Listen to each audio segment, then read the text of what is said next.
Hi guys, welcome to my YouTube channel. My name is Enona. If you are new to this channel, welcome, and if you're a returning subscriber, thank you for stopping by. On this channel, I talk about lifestyle, I talk about God's style, I talk about my experiences with God, and I talk about what God has done for me and for the people around me. Yeah, he's holding his feels up the tempo. Still he took my sin and my shame. I didn't deserve to be rescued. Still he is called. Today I'm going to be talking about a topic that is very dear to my heart, and it's about how you deal with infertility as a Christian couple. So if you are a Christian couple and you are waiting to have a child, you have been on the journey of infertility, or you know a couple who has been on this journey, stick around and keep watching. So my husband and I have been trying to have children for over 5 years. We got married in 2017 and we've had a lot of miscarriages. So it has been a very painful journey. But over time, we have found tips, we have found ways to deal with this journey, and I'm going to be talking about a few of them. First, I would say if you're a couple that is dealing with infertility, you should go to the hospital. Go and find out what the medical condition is. You need to know what your situation is. You need to know what the medical report says so that you address it by its name. So whatever the medical condition is, I'm not saying you must go through the medical route for you to have your babies, but I'm saying for you to address it, if you are a Christian and you are prayerful, for you to be able to address it, then you have to go to the hospital to know what it is so that you call it by its name in your place of prayer. Secondly, is that you need to understand what your journey is about. So in these years, we had our first maybe 3 years and we were not really that much under pressure. But after the first 3 years, we realized that time is really going. What do we do? So we started running from pillar to post, one hospital to another hospital. Doctor is telling you this, doctor is telling you that. And so whatever they told us to do, we were just doing, forgetting that we needed to seek God's face. It was after a lot of experimenting that we realized that this journey, we need to know what God is saying about this journey. What our testimony is to glorify God at the end of the day. So what is God saying we should do? No two couples have exact same journey. You need to know what your journey is. You need to know what God is saying about your journey. And you can only know that when you have sought his face, when you have stayed in his presence, then he will tell you what your journey is. Your journey might not be the same as couple A and B. Maybe couple A and B have done IVF and it worked for them, or they have done IUI and it worked for them. It doesn't necessarily mean that your journey is exact same as theirs. You can do adoption, you can do surrogacy. There are a lot that you can do, but you can only know what you should do when you have sought the face of God. Again, like I said, if you go on this journey without seeking God's face, you're going to lose. The journey is very painful. It's draining, financially draining because you're going to be spending money, spiritually draining because you're going to be praying amiss. You're not going to know what you're going to be praying about. Physically, your body is going through a lot. You're going through so much painful procedures. So it's going to be draining you physically. It's going to be draining you emotionally. Like I said, we've had 6 miscarriages, and you can imagine the emotional torture. If you don't know what your journey is, you're going to be drained emotionally. You're going to be drained mentally because you're going to be confused. You don't know where you're supposed to go. You don't know what you're supposed to do. So you need to seek God's face so that you know what your journey is about and how your journey will glorify God. Thirdly, I would say you should live healthy. Don't have a lifestyle that is detrimental to your health. When you seek God's face and he has told you what to do, in the course of your journey, you need to live healthy. You need to do things that will be profitable to healthy living. And as such, you're going to find out that your journey is not going to be as tedious or as stressful as it may have been before now. Fourthly, you need to study your body. Know what your hormones are saying.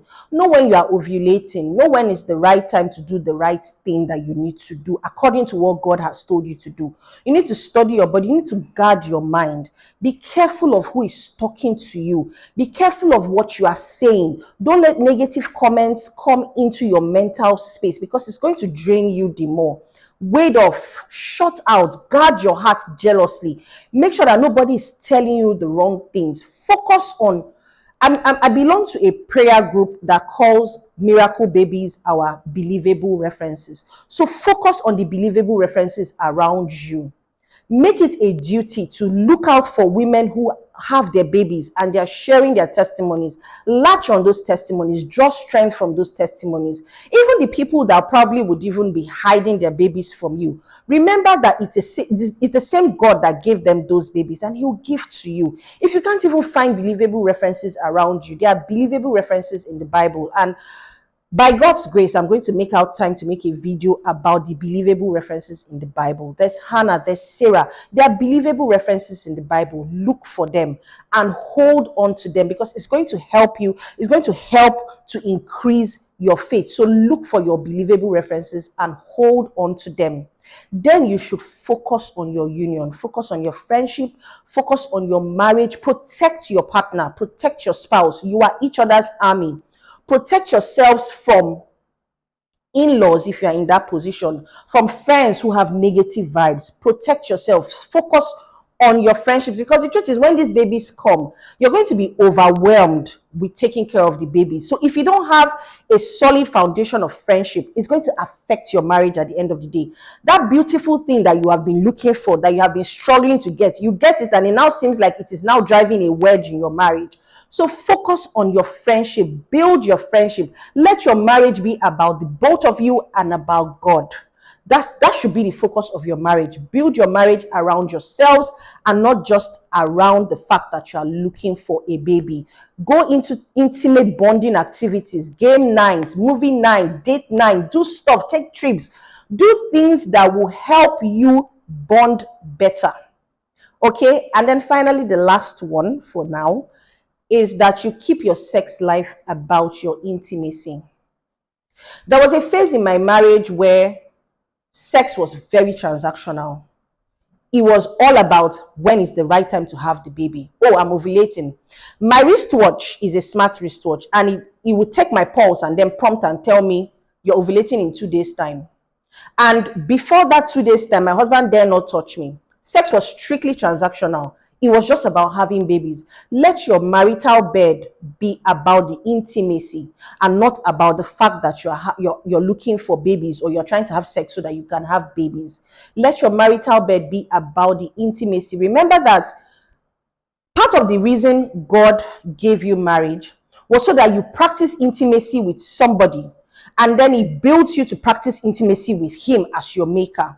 Don't forget that part. So make sure that your intimacy between the both of you is intact. Your sexual intercourse is about your intimacy.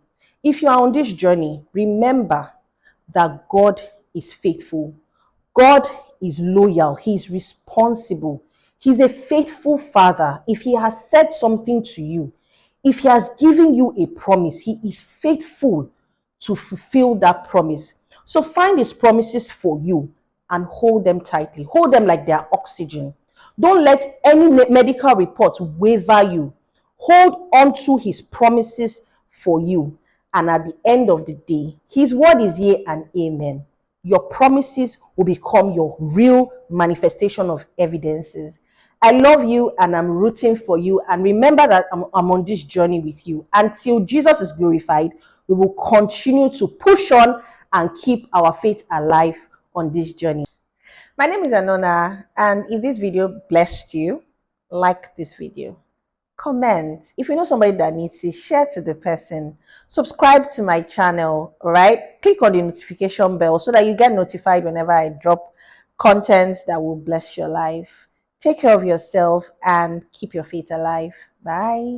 I'll stand firm with confidence till He comes again.